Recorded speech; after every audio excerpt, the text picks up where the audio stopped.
Coloquem aí, tá perfeito agora, né? Thalisson colocou também, tá perfeito. Beleza. Essa é a nossa intenção. Ficar tudo ok para vocês poderem entender muito bem o que é que a gente vai falar aqui. E Manuel Rabelo, ok. Flávia Gomes, entrando agora, boa noite. Tamo junto, Kita, beleza. E eu agradecer a Cristiano, irmão Cristiano, entrando também. Agradecer a presença de todos vocês que estão aqui.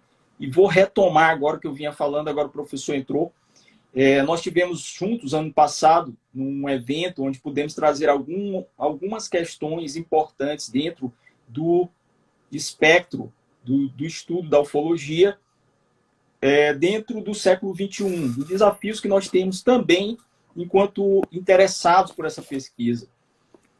Tanto eu quanto o professor Henrique, e vocês vão ter a oportunidade de ouvi-lo, saber um pouco mais da percepção, do olhar dele, que é um olhar de um historiador, de alguém da história, que, como eu falei agora há pouco, não é objeto de tematização, de teorização, de estudo clássico da história, esse tema e outros tantos que nós abordaremos ou poderemos abordar aqui.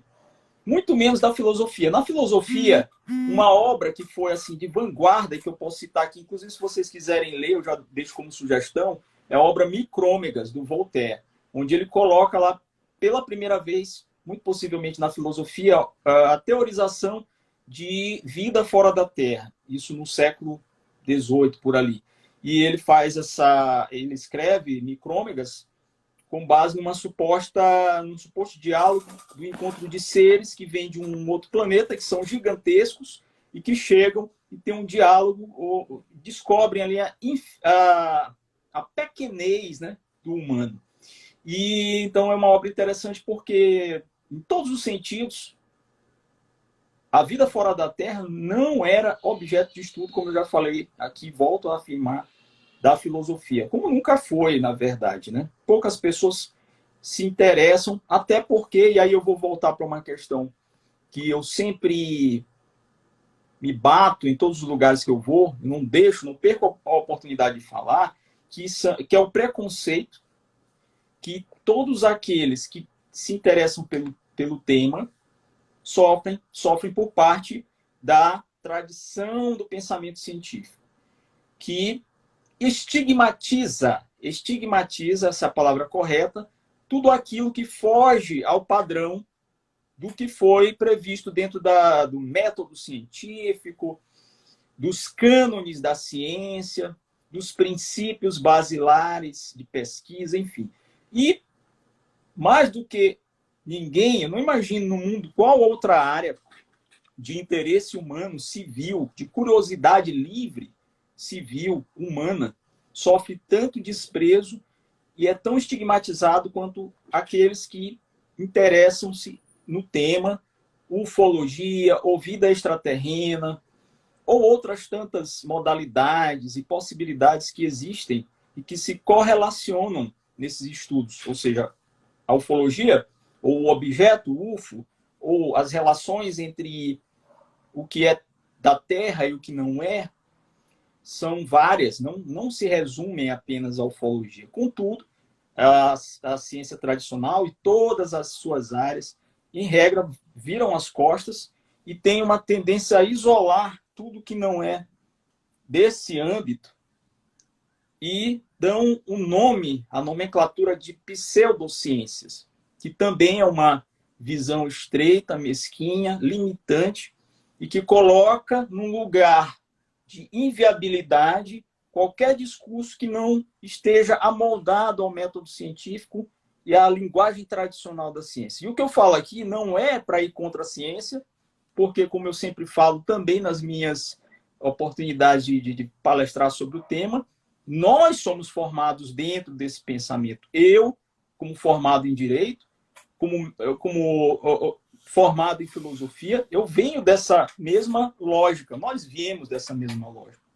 O professor Henrique também. E ele ainda está dentro da academia. Então, é mais uma razão para falar, a partir desse ponto de vista, o quanto é difícil alguém hoje não só falar abertamente, como pesquisar com seriedade, que é o que muita gente faz, apesar dos charlatães, apesar daqueles que fazem uso de qualquer tipo de temática sobrenatural, e aqui eu não estou falando do sobrenatural, isso que nós vamos falar não tem esse viés, podem ocorrer outras coisas relacionadas ao sobrenatural, mas são questões que estão fora desse contingente de coisas que a ciência escolheu como objeto. Então, é sempre importante a gente partir desse princípio. Toda vez que a gente for falar em ufologia hoje, com um público que não é interessado, ou um público heterogêneo, que nós não sabemos quem é, que está do outro lado, se nós vamos a um congresso, ok, geralmente as pessoas que frequentam congressos, reuniões de temas ufológicos no mundo todo, são pessoas que têm interesse no tema e que geralmente estudam, acompanham e acreditam naquilo ali. Independentemente de quem seja, da formação, acreditam. Já fora desses âmbitos, nós temos que fazer, eu pelo menos sempre tenho cuidado de fazer esse introito para preparar o terreno para quem está para ouvir. Eu acho que não cabe preconceito e uma visão limitante quando o tema é esse que nós vamos explorar. Assim como para a espiritualidade, que é outro tema conexo. Não cabe essa visão mesquinha, pequena e limitante. Senão, vá procurar a ciência aplicada, a pesquisa materialista, e aí você fica lá nela com suas crenças. Mas todo aquele que tem uma visão realmente aberta, filosófica, que é a visão do espanto, do patos, e do, primeiro de tudo, duvidar, mas duvidar no sentido de lançar a questão, de perguntar-se sobre aquilo, e não de negar. Como é que eu vou poder estudar algo se eu parto do princípio que é 0% a possibilidade daquilo ser estudado? Que é a postura, geralmente, que a maior parte da ciência adota. Quando eu faço isso, eu simplesmente abri mão de qualquer dúvida metódica, hiperbólica, seja lá o que for, qualquer dúvida cartesiana, racionalista, em cima do meu objeto de interesse, seja para hipotetizar, seja para viabilizar um percurso dentro disso que vai me dizer algo sobre o que eu tenho em vista. E não simplesmente negar logo de saída. Pense, quando eu digo é impossível, não existe, não pode, não é teorizável, pronto. Então não existe pesquisa, não existe esforço racional sério sobre um objeto qualquer que seja, não só ufologia. Pois bem, falei demais, mas é necessária essa fala, e eu sempre faço em todos os lugares que vou, quando falo sobre o tema ufologia. Até porque eu, assim como o professor Henrique, estou nisso desde os anos 80. Né? E a gente continua lendo, continua atrás, como buscadores que somos, como inquietos que somos, e nunca nos rendemos a entrar no senso comum. Da mesma forma como também não somos adeptos de uma falsa realidade, de um falseamento, de uma hollywoodização, né? De uma forma de trabalhar o tema com um sensacionalismo ridículo, às vezes. Né? Nós fugimos dessa natureza. Pois bem, como eu já falei para vocês, nosso convidado hoje é o professor Henrique Borralho. Nós vamos desenvolver nossa exposição aqui num tom de diálogo, de conversa. Algumas horas eu vou falar algo, mas o personagem aqui central vai ser o professor, porque eu vou lançar algumas questões para ele e a gente vai dialogar. Já falando desde o início, há uma limitação de tempo no Instagram. Quem acompanha as lives sabe disso. Então, quando estiver chegando lá perto de 1 hora de duração desse nosso colóquio, ele vai dar aqui uma contagem regressiva na minha tela, dizendo que faltam 2 minutos para desconectar. Então, eu peço a todos os que ficarem conosco até o final, e eu espero que sejam a maioria, e eu desde já agradeço todas as pessoas que estão aqui conosco às 8h19, que retornem, porque quando cair, nós vamos retornar para a segunda etapa, para ficar mais 1 hora aqui, porque a matéria, o tema, é muito vasto e não dá para a gente minimamente trocar algumas ideias só em 1 hora. Então, a proposta é que essa live dure em torno de 2 horas e alguma coisa. E no final, e na medida do possível, nós vamos ler alguns comentários aqui e o professor vai ficar à vontade para responder e quando couber, eu também vou dar minha contribuição.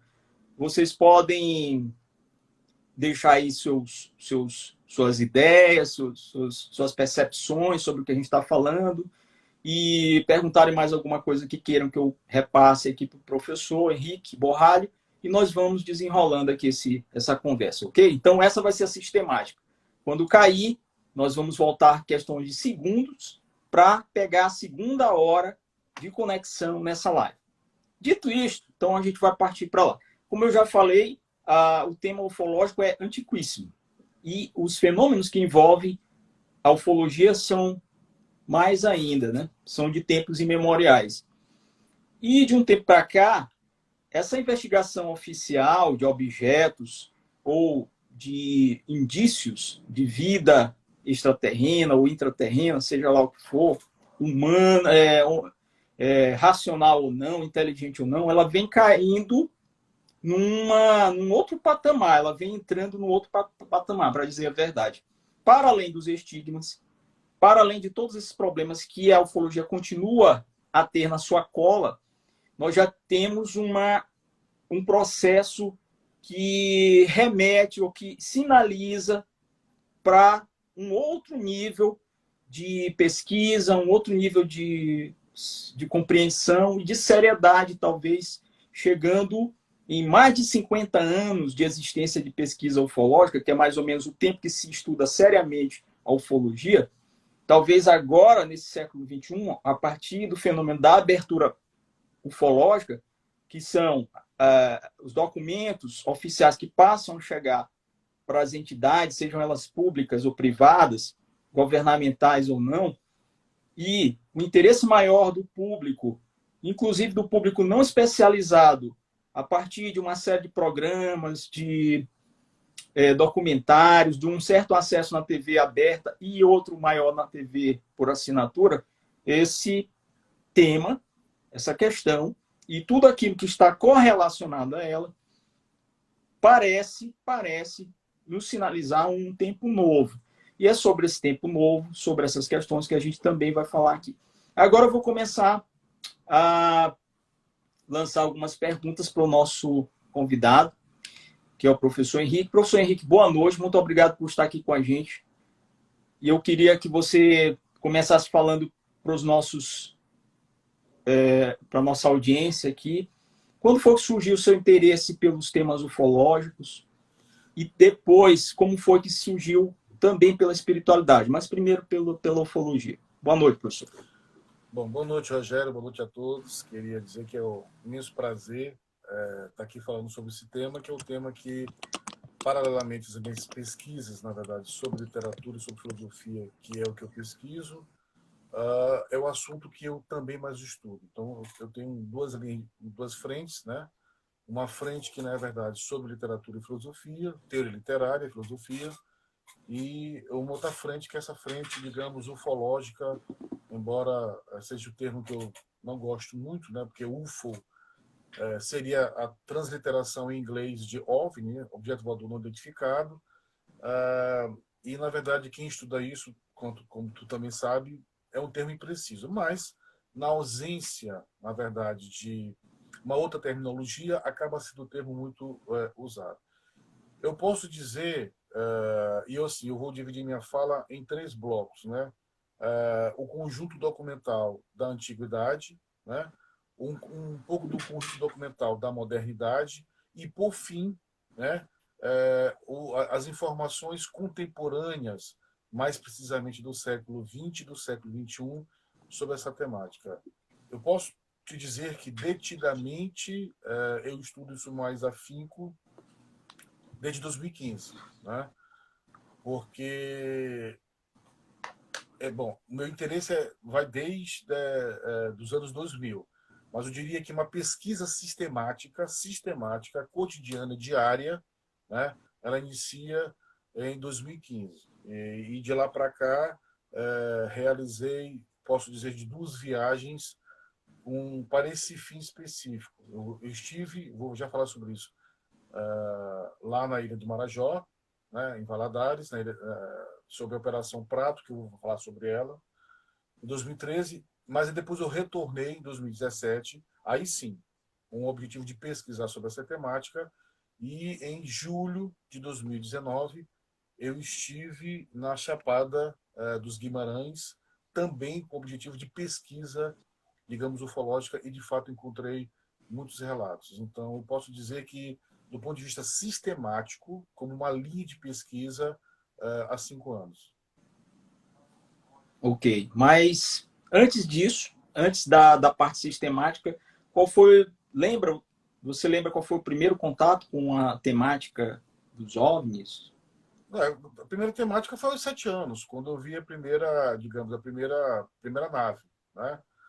Então, assim, eu posso dizer sem nenhum risco de ser ou piegas, ou arrogante, ou presunçoso, ou mau caráter, né? Ou esquizofrênico, assim. Eu vejo com muita frequência, né? Então, por isso que eu estou na linha de dois documentários. Um que nasceu em 2018, quando exatamente estive pesquisando também em Lisboa, Portugal, e aí descobri um outro interessado que também investigava isso no interior de Portugal, que é o Leonardo, e aí surgiu um documentário chamado Luzes do Lumiar, e depois, em 2019, em parceria com o Alexandre, começamos também a desenvolver um outro documentário que eu faço com o Alexandre, sobre a Ilha do Livramento, que é um lugar de muito avistamento, né? Então, eu posso dizer que o interesse especificamente vai desde os 7 anos, quando eu vi a primeira nave, né? E de lá para cá tenho visto com muita recorrência, embora não fale sobre isso, né? Só Sim. comecei a falar detidamente a partir de 2015, quando comecei a escrever, né, inclusive no meu blog Versura, que eu coloquei alguns ensaios, e depois na elaboração de 2 documentários, né? Que é esse que relaciona o fenômeno tanto em Portugal como no interior do Maranhão, está em fase de edição, está sendo concluído, como esse que eu desenvolvo também com Alexandre, sobre a Ilha do Livramento e sobre Alcântara. Esse nós já temos 160 horas de gravação e está na parte de decupação, na verdade, do material, né? Então, nesse momento, nesse tempo, durante esse tempo, vocês estão coletando relatos, é isso? E fazendo registros? O primeiro, chamado Luz do Lumiar, a gente já praticamente finalizou a parte de coleta, né, informações, entrevistas, e esse está em edição. Da Ilha do Livramento, esse está em decupagem, ou seja, faltam 2 entrevistas somente 2 entrevistas, mas eu diria que, grosso modo, ele está, eu diria, 90% pronto. Então, nós estamos fazendo a decupagem, que é pegando esse conjunto informacional, que é muito grande, são 160 horas de gravação, para transformar ele apenas em 1 hora e 20, né? Agora, fora isso, os contatos internacionais, as viagens que de fato eu realizo, eu vou falar essa ao longo da minha exposição, e a leitura, né? Por exemplo, quando eu estive, na verdade, na Chapada Diamantina, né? Eu fui com minha família, né? Em julho, então tive a oportunidade de conversar com os moradores, sobretudo na Vila do Capão. E lá acontece uma coisa muito impressionante, porque, na verdade, avistamento, que é muito recorrente desde a segunda metade do século XX, uma coisa que quem pesquisa sabe, que avistamento está muito relacionado a locais de muita água e de muita existência de minerais, não é? Sim. Então, águas, vulcões e minerais, ou de atividades nucleares, né? Que é quando as atividades, digamos assim, as aparições, começaram sistematicamente a serem vistas e notificadas e tabuladas, né? Eu vou já falar disso quando falar sobre a questão da documentação do século XX. E lá na Vila do Capão, acontece uma coisa normal, corriqueira. Todos os moradores têm avistamento, né? E de tanto eles virem, transformaram isso aqui nesse livro, né? Vou mostrar aqui. contatos, né? Na Chapada Diamantina. O autor é Aldolfino Alves Pereira Neto. E eu fui entrevistando várias pessoas, né? Várias pessoas, e o relato era muito comum, né? As pessoas falavam disso abertamente, né? E aí depois que nós voltamos, na viagem, nós ficamos também numa pousada da Feira do Capão. O dono da pousada ligou, falou: Henrique, corre aqui, volta para a Chapada, porque está tendo um festival de avistamentos. Não dava, porque foi o início do semestre, foi agora, início de março, né? Ainda não tinha tido a quarentena. Acho que se fosse na quarentena eu pegaria o carro e iria para lá. Mas já havia começado o semestre acadêmico, né? E não daria para rodar 1.600 quilômetros. Muito Né? longe. Mas ele falou Que assim: ó, distante. corre para cá, que nós tivemos em julho do ano passado. Então lá nós fizemos entrevistas, né? Com muitos, inclusive, marquei uma conversa com o autor desse livro. E não foi possível conversar com ele. Aí quando nós voltamos, aí ele ligou agora em março. Eu falei: Henrique, corre, tá tendo um festival de avistamento, tá todo mundo vendo, tá todo mundo alucinado. E aí eu não pude ir porque já era o início do semestre acadêmico. Mas assim, eu acho que eu posso começar a sistematizar um pouco, né? O que eu sempre costumo dizer quando sou chamado para falar desse assunto. A primeira coisa é assim, eu vou trabalhar um pouco com os dados da astronomia, né, porque eu também, sobretudo, sou homem da ciência. Né? Eu vou trabalhar com os dados oficiais da astronomia. A astronomia trabalha com uma idade do universo apropriada, aproximada de 100 bilhões de anos. Não é isso? 100 bi. Dentro desse universo, que é infinito e está em expansão, calcula-se, isso do ponto de vista astronômico, né? E também geológico, que a idade do sistema solar, do nosso, chamada Via Láctea, esteja em torno de 10 bilhões. E o nosso sistema solar ele fica dentro da constelação de Alcione. Né? E que dentro do nosso sistema solar, a Terra tem algo em torno de 4,5 bilhões de anos. Então, nós vamos trabalhar com a seguinte hipótese, né? 100 bilhões para o universo, que é um número hipotético, mas isso é um dado que a ciência trabalha, ok? 10 bi para o sistema nosso, solar, que é um dos mais recentes, e dentro do sistema solar, a Terra com 4,5 bilhões de anos. Quando o Hubble passou 16 anos coletando informações e fotografando, né, imagens do universo, todo esse material foi reunido e os astrônomos chegaram num dado intrigante, que foi que o que o Hubble captou, o que o Hubble fotografou, não foi todo o universo. Ele captou um quadrante do universo. Um grande quadrante, mas apenas um quadrante do universo. E nesse pequeno quadrante do universo, o Hubble captou 2 bilhões de galáxias. Eu vou repetir. O Hubble fotografou um quadrante do universo, um quadrante. E neste quadrante tinham aproximadamente 2 bilhões de galáxias. Se nós trabalharmos com os dados a partir de nossa galáxia com 9 planetas, então de 9 a 10, se nós multiplicarmos, Rogério, 2 bi por 10 planetas, nós vamos chegar a uma bagatela de 1 trilhão de planetas. Né? 1 trilhão de planetas. Então, assim, se você parar para pensar que a idade do universo aproximada de 100 bilhões, tá certo? Da Via Láctea, da nossa Via Láctea, com 10 bi, e a Terra com 4,5 bilhões de anos, ou seja, é um planeta jovem dentro de um sistema solar jovem, não é isso? Isso. É um bebê, é um extremamente jovem. A Via É Láctea bebê, é um bebê da jovem. galáxia, né? É o bebê da galáxia. Está na borda da A galáxia. borda. Né? A Via Láctea está na. Embora o universo não tenha fim, né, ele está na borda daquilo que é possível enquanto existência planetária. Quando se fala de borda, não quer dizer que depois exista o vazio, não é isso.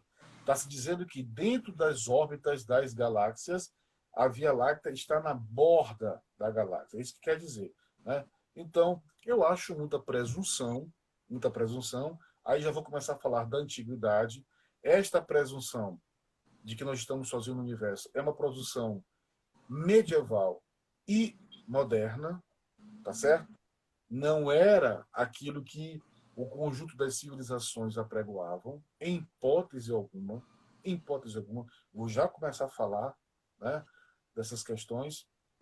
Então, se você pensar 1 trilhão de planetas, vou repetir, Rogério, não é o número exato, é o número do que o Hubble captou. O Hubble fotografou 1 trilhão de planetas. 1 trilhão.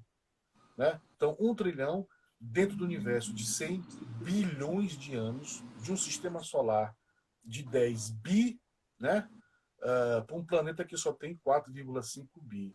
Então, é muita presunção achar que dentro desse universo só possa existir vida exatamente no planeta mais jovem, mais Da jovem galáxia. do Do sistema solar mais solar. jovem. É. É, do sistema solar mais jovem. Então, eu acho que essa é a primeira alocução, e a gente pode começar a pensar o que nos levou a essa ideia, até para chegar no ocultamento governamental, que de fato que não é a questão nos interessa. A primeira coisa que eu acho importante é dizer assim, bom, Henrique, mas então se há documentos, onde eles estão? Bom, eles estão para todos os lugares.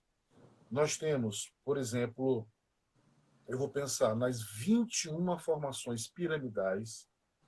As pessoas pensam, quando falam em pirâmide, Rogério, elas pensam muito no Egito. Sim, é o que Elas se vem logo à esquecem cabeça e esquecem que tem outros tipos de pirâmides, né? são 7 continentes, mas a descoberta, a última que é mais surpreendente, foi na Antártida, coberta por uma montanha de gelo. Mas quando você pega a foto de satélite, você encontra uma formação piramidal.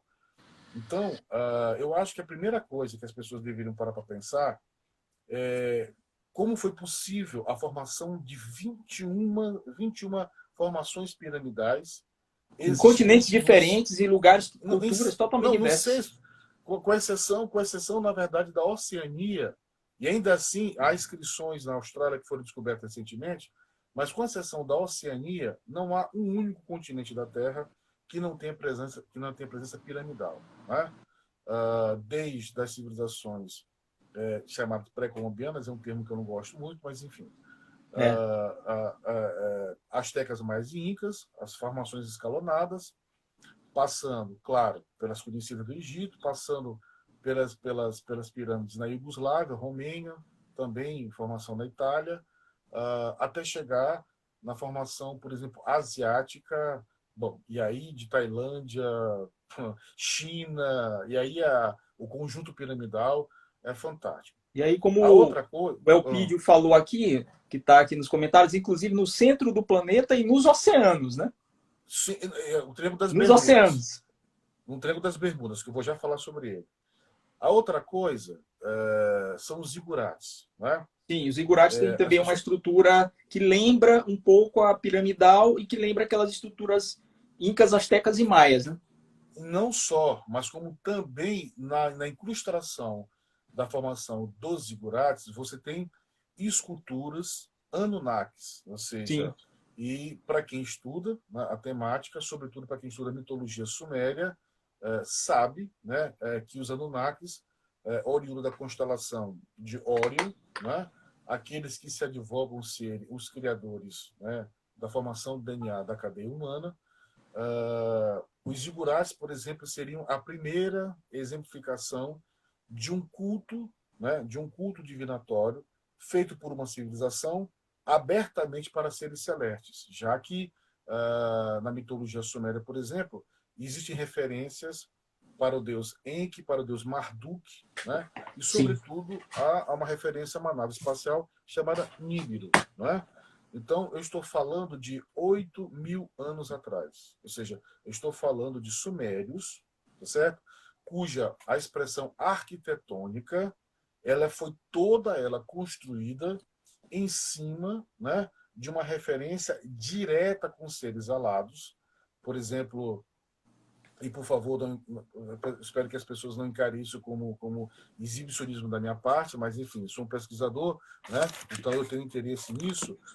Eu tive a oportunidade de estar, na verdade, no Museu do Louvre, lá em Paris, e eu fui direto para esculturas sumérias e para os zigurates. Eu passei um bom tempo lá fazendo essa referência. E você consegue perceber em algumas iluminuras, né, e algumas elevações, algum tipo de menção a seres alados, né? Sim. Os próprios Anunnakis são constituídos de seres gigantescos com asas, né? Com asas. Então assim, quando você pega as formações piramidais, né, existentes nos 6 continentes, quando você pega os zigurates, mas quando você pega também, por exemplo, a literatura presente nos Vedas, né, que fazem relações diretas às Vimanas, que são naves, exatamente isso aí, né, exatamente isso aí. Tá aqui, ó. Essa é a relação que está incrustada, inclusive, nos próprios zigurates presentes, por exemplo, no Museu do Louvre, né, lá em Paris. Então, quando você tem referência, por exemplo, né, os Vedas fazem referência direto, né, direto à existência de seres alados e também a máquinas voadoras. A literatura Veda tem 5.000 anos de antiguidade. 5.000 anos de antiguidade, né? Então, a primeira coisa que a gente tem que, assim, as pinturas rupestres, né? Por exemplo, você pega, por exemplo, algumas inscrições dos índios Hopi, né? No deserto do Arizona, nos Estados Unidos, onde as naves são claramente desenhadas, né?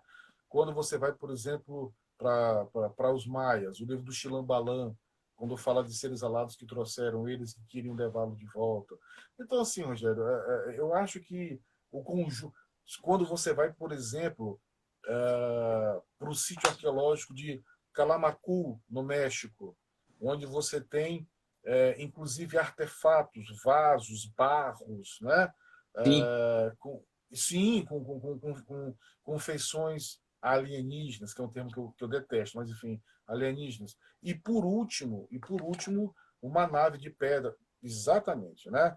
E por último, uma nave de pedra, uma nave que tem 3.000 anos, que agora está sob domínio do Museu de Istambul, na Turquia, né? Acaba de ser encontrado. Então está sob a guarda e está sob a tutoria do museu de Istambul, na Turquia, que é uma nave e foi datada, na verdade, de 3.000 anos atrás. Então, assim, quando você pega formações piramidais, zigurates, citação nos Vedas, o sítio arqueológico de Calamacu, no México, os dados arqueológicos no Istambul, na Turquia, enfim, não se pode dizer, tá, Rogério, que nós não temos artefatos, né, ou, Sim, sim, ou comprovações presentes ao longo sim. da, da, da história da humanidade. Quando você vai para o Renascimento, aí é que a coisa pega, né? Nós temos 10 pinturas renascentistas, 10 pinturas renascentistas, que datam entre 1380 e 1560, mais ou menos, né? Onde naves aparecem. A mais famosa é a chamada Madonna di San Giorgio, né? Madonna di San Giorgio. Me parece que essa pintura hoje está prevista, está sob a guarda no Museu de Breccia, na Itália, porque o Museu de Breccia, na Itália, ele é dividido em 3 momentos, né? Ele é extremamente renascentista, ele tem um pouco da Itália, da Itália romana, mas ele se detém muito mais para a chamada arte renascentista. Então, ele fala do Quattrocento, né? Do Quinquecento e do Settecento, né? Então, assim, essas pinturas são nítidas, né? As naves aparecem lá atrás. Então, Sim. você tem... Então, volto a te dizer assim, você tem pinturas renascentistas com inscrições de naves. Com Pinturas motivos, né? Com renascentistas. inscrições, motivos, representação pictórica, gráfica. Então não faltam provas, né? Não Para falo. nenhum Então, historiador com bom senso e um pouco de visão entender. Então, assim, nós estamos falando de pintura de 600 anos. Para não dizer que é uma temática contemporânea, né? São elementos contemporâneos. Não, não são. Muito pelo contrário. Muito pelo contrário. O que a gente pode discutir é quando é que houve, na verdade, uma espécie de silenciamento, né? Digamos assim, e uma espécie de um ataque, sobretudo da religião católica, a Sim. essa questão dos fenômenos, que a gente pode situar isso entre a Idade Média e a construção da Idade Moderna, que é quando parte desse assunto ele perde um certo interesse, né, e ele volta a ter, né, muito mais detidamente, a partir da segunda metade do século XX. Sim. É claro que aqui nessa conversa, já que nós vamos estender, vai acabar essa live, a gente vai começar outra, né? Segundo A gente tempo. pode, temos todo o tempo do mundo, a gente pode discutir, pois é, né? Isso é um zigurate. Então, a gente pode discutir quando é que houve especificamente, Rogério, essa ideia da Terra como centro do universo, já que as civilizações, por exemplo, Maia, Azteca e Inca nunca trabalharam com isso especificamente, tá certo? Os sumérios também não trabalhavam com essa hipótese. Os indianos também não trabalhavam com essa perspectiva. Não trabalhavam com... Exatamente. Os árabes também não trabalhavam com essa perspectiva. Então, essa discussão de centralidade, né? Essa discussão de um heliocentrismo, isso é uma característica medieval. Medieval e ocidental, né? E ocidental. E ocidental. Ou seja, bom. É devido aos ocidentais essa inserção, vamos dizer assim, deste lugar da Terra, deste topos terráqueo central, né? A gente pode discutir o que estava por detrás disso, né? A gente pode discutir isso na segunda parte da live, que aí entra diretamente a questão dos ocultamentos dos governos, né? Sim. Que para mim não foi aleatório. Fique bem claro. Muito pelo contrário. Eu não trabalho com essa perspectiva. Também bem não. Claro isso. Né? A gente já conversou sobre isso diretamente nós dois. A gente sabe do que a gente está falando. Esse ocultamento foi proposital, ele foi pensado, ele foi articulado e está diretamente relacionado com a centralização religiosa medieval. Então, assim, depois que a Biblioteca de Alexandria foi queimada, né, lá no século I, onde parte dos papiros, parte desses documentos, parte dessas comprovações existiam, elas foram, aquilo que não foi destruído foi confiscado, tá certo? Então, a primeira pergunta que eu faço é: por que se queimou a Biblioteca de Alexandria? Sim. Boa pergunta, muito bom. Tanto livro, por que se queimou e por que... Papiro, né? E conhecimento que estava ali acumulado de toda uma história da Terra, do planeta, até ali, né? Ou pelo menos de uma boa parte dele, né? E por que o restante desse volume documental ficou sob a guarda do que depois, anos depois, vem ser chamado de Vaticano? Sim, ficou na mão da igreja, né?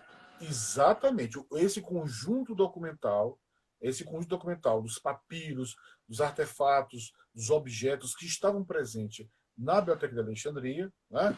Esse volume documental estão hoje sob a guarda do Vaticano, né? Então, eu acho que a primeira coisa que a gente tem que discutir é que essa noção de centralidade da Terra, né? De único lugar de vida no universo na Terra, como tu disseste, é uma construção medieval e é uma construção ocidental. Não é africana, não é asiática, não é americana. tá certo? Ela é europeia, medieval, ocidental. Eu acho que isso é uma... Tá bem claro. Apesar das pinturas renascentistas falarem o contrário. E eu tenho Sim, uma hipótese sobre isso, né? Por que que não houve o confisco dessas pinturas? Bom, aí quem estuda história sabe disso. O Renascimento tem 3 fases, né? Quattrocento, Cinquecento e Settecento. 500. Né? Exatamente. Então, quando você tem o início da chamada abertura para uma noção de exposição, digamos, da construção do sujeito que vai se chamar depois de sujeito moderno, ele é um momento de ascensão burguesa, não é isso? E um momento, sobretudo, de crítica à centralização da Inquisição e da ideia, né, de infalibilidade da Bíblia e da centralidade Sim, política perfeito. católica. Perfeito. Esse confisco no efeito dessas pinturas, porque aquele momento, quando essas pinturas começam a retratar isso, ainda que com fundo religioso, é um momento de abertura, né, e de uma certa crítica. Por exemplo, Erasmo de Roterdã, Elogio da Sim, Loucura, elogio.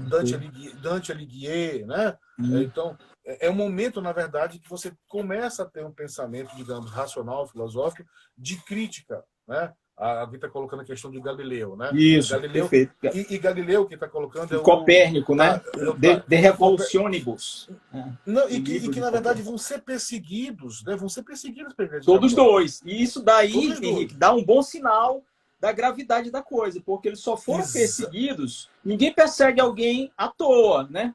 Se fosse Pois uma é. bobagem, deixa esses caras falarem aí, não tem sentido, deixa eles aí. Mas não, eles foram perseguidos para que aquela ideia não viesse a tornar-se majoritária, né? Aceita.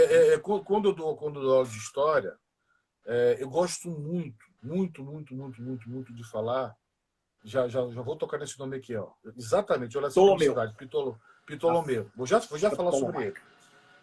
Eu adoro essa história porque Jordano Bruno também, né? Jordano Bruno teve uma quando, participação fantástica, fenomenal. O Von Joseph colocou aqui, Jordano Bruno, por sinal, eu sou fã de Jordano Bruno. Aliás, eu vou pedir, Rogério, como que tu anote as filósofo. perguntas. Tu anote as perguntas porque eu não estou vendo muito bem aqui. Tá bom, eu vou olhando aqui.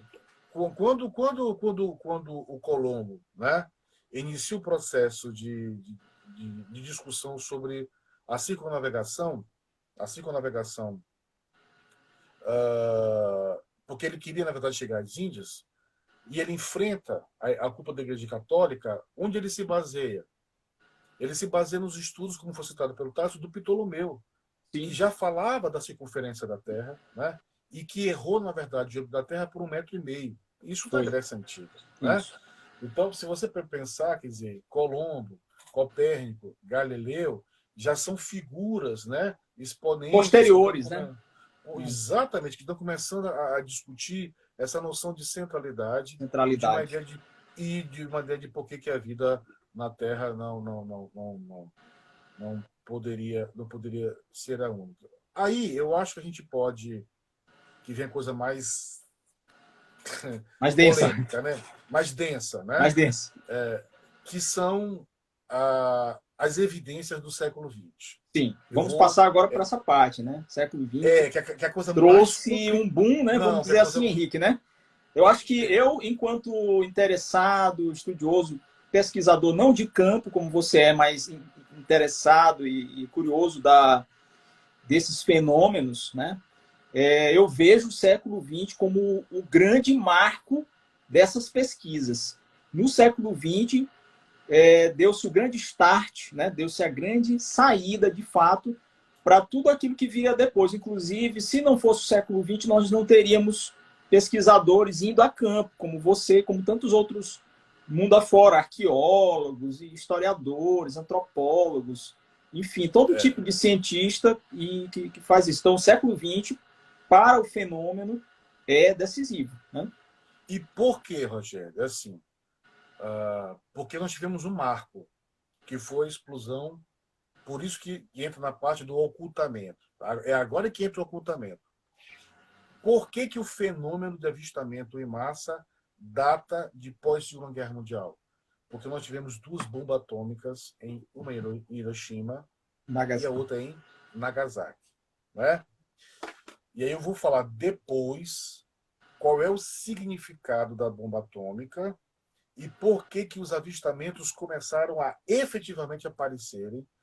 E o primeiro caso, né, tratado com seriedade, tanto pelo governo dos Estados Unidos quanto pela ufologia, é o chamado caso Roswell, Ok.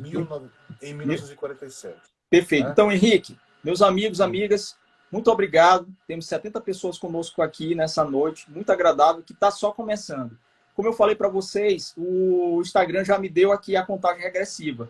Veja como passa rápido, né? Voando, não dá tempo mesmo para nada. Por isso a gente vai para a nossa segunda etapa. Fiquem todos aí online. Tem 1 minuto e 16 aqui, contagem regressiva. Então, dentro de 1 minuto a gente vai estar desconectando. Eu vou entrar novamente. O professor Henrique também vai pedir. Eu vou colocá-lo de novo aqui, dividindo a telinha comigo. E a gente vai continuar desenvolvendo a segunda hora dessa nossa live. E, sendo necessário, a gente entra mais numa terceira. Que é sobre a questão dos ocultamentos governamentais. Do ocultamento.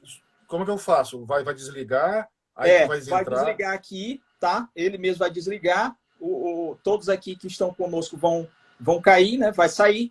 E eu vou voltar segundos. Questão de segundos eu volto de novo. A gente vai para a segunda hora da nossa live. E aí o professor Henrique vai entrar na questão do ocultamento. Nós temos outras questões aqui também para serem colocadas à baila. E vocês também continuem conosco, retornem, por favor, porque está só começando, ainda tem muita coisa. Só para avisar, é agora que vem a parte pesada, né? É agora que vem a melhor parte de todas. Então, pesada porque eu vou fazer algumas afirmações, né? Sim. Baseado em documentos e assim, isso vai talvez provocar algum tipo de estranhamento. Polêmica. Mas, enfim, polêmica. Então temos 6 segundos, 5 segundos. Contagem regressiva, a gente vai sair. Estamos voltando dentro de segundos. Voltem todos conosco.